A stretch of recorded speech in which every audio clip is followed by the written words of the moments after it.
พี่น้องเบิดสุผุสุคนครับผู้ขาบ่าวไทยไต่รายงานตัวขณะนี้บ่าวไทยไต่อยู่พระมหาธาตุเจดีย์วัดนาคนิมิตรโอ้ยงามหลายหายพี่น้องเอ้ยอยากให้พี่น้องได้เห็นได้เบิ่งเด้อมาอ่อนซ่อนคักแท้วัดนาคนิมิตรอยู่ตำบลอำเภอโคกศรีสุพรรณจังหวัดสกลนครวัดของหลวงปู่อาวาน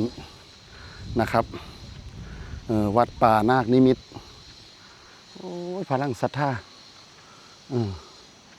นะครับสวยสดงดงามนี่ว่าขนาดยังสร้างบ่แล้วเด้นี่คันซัวสร้างแล้วนี่เฮ้ยแห่งสีงามหลาย